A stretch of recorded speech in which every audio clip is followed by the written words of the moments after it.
Hello, I was asked to make a video about a recent incident that happened in Highlands Ranch not long ago. And it occurred to me that I had written extensively about the incident. So what I'm going to do is basically read to you what I wrote so that we can have the entire incident on the record, so to speak. My story involves the suppression of my First Amendment rights by the Highlands Ranch Metro District during a contentious mid-year election, and that's in 2026, recent. I live in Douglas County, Highlands Ranch, where our local neighborhood parks come under the jurisdiction of the Highlands Ranch Metro District. We've lived in this neighborhood for about 7 years, but we've resided in Highlands Ranch for about 20 years in total. In 2025, I was able to go to our local park and chalk advertisements for No Kings 2, with nothing more than a few nasty comments from people who would walk by. In January, when Renee Good was killed, I chalked about that and was immediately reported by a neighbor. That incident brought Ranger Moore to my front door. At that time, he told me that Highlands Ranch has no ordinance against chalking, and that as long as I wrote in chalk, I was perfectly within my First Amendment rights to do that. He also said that he had told the neighbor that this was the case.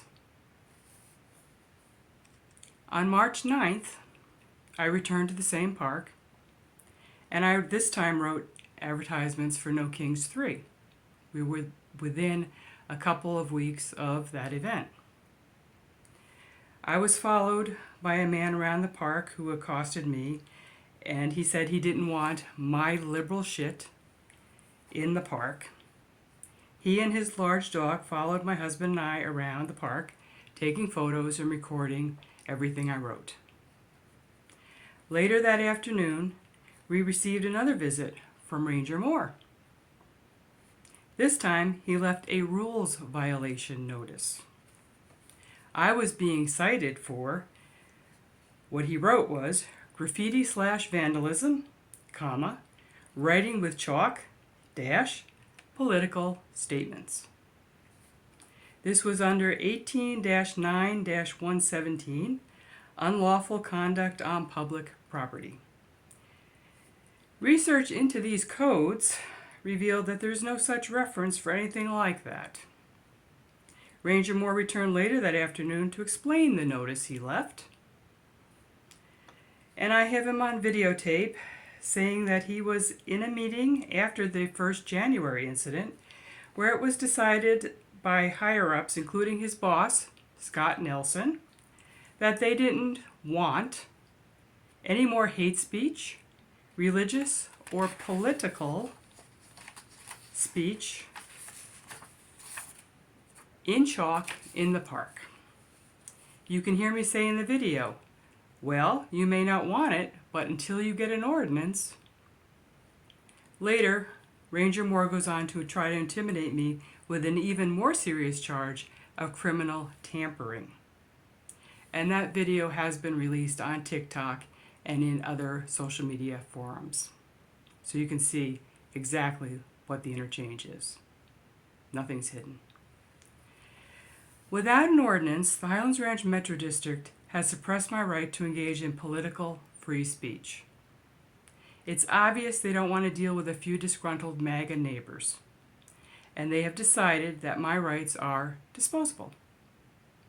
Highlands Ranch Metro District has decided that the solution to this matter is to restrict my First Amendment rights because they are inconvenient. I have the violation notice, the codes in question, the videotape, and the photos of the chalking. To anyone with even a high school education, this is a clear case of the infringement of free speech. I have contacted multiple local media outlets, both print and TV, and I have heard nothing back from them. Crickets. I was advised to reach out to a local county activism group, which I did, And I even suggested that we do a chalking event in our local parks to exercise our First Amendment rights. Apparently, they are terrified of this proposition because their only response was to direct me to two progressives on the Metro District Board. I contacted those individuals, and they chose never to contact me either. So much for elected officials in the age of Trump. Lastly, I contacted my final bastion of hope, the ACLU. In fact, with a little research, you can find out that the ACLU defended a case very similar to mine in 2018. And it was in Douglas County. Apparently, Douglas County has a history of this kind of thing. Who knew? That incident involved another chalking incident, and it is another First Amendment type case. In that case, the defendant was charged with criminal tampering. At that time, the ACLU successfully defended the case and won. But that was before the full onset of fascism, and it's not 2018 anymore. So this is how the First Amendment died in 2026. The First Amendment died when none of my neighbors took up a piece of chalk and wrote something in support. Once upon a time in America, we believed in the maxim, I may not agree with what you have to say, but I'll defend to my death your right to say it. No longer. No longer.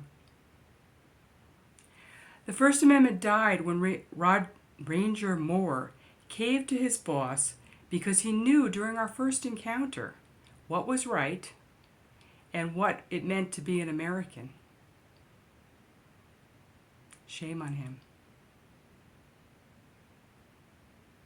The First Amendment died when two levels of management were erroneously given power they should never have even been able to glimpse.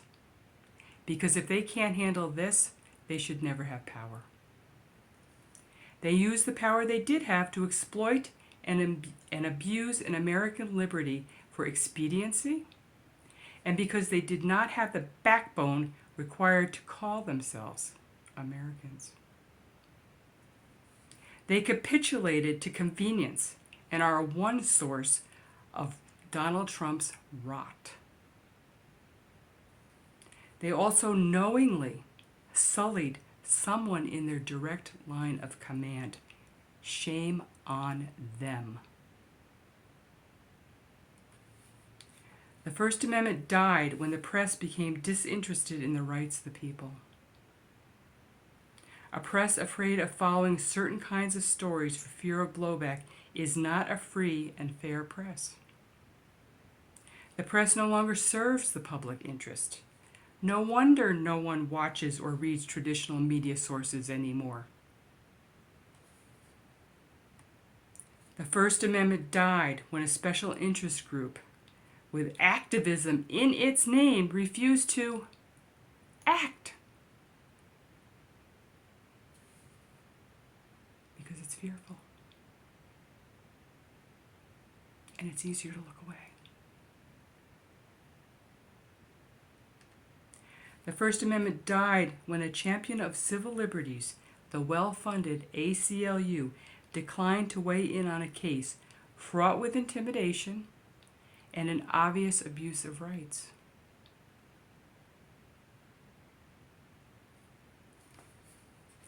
We are well into the establishment and solidification of fascism in the United States. Neighbors are turning in neighbors. Small local power structures have been corrupted to enforce the MAGA agenda. When MAGA is made uncomfortable and they don't want to see liberal shit in the neighborhood, they use the local power structure to make sure that it doesn't occur there.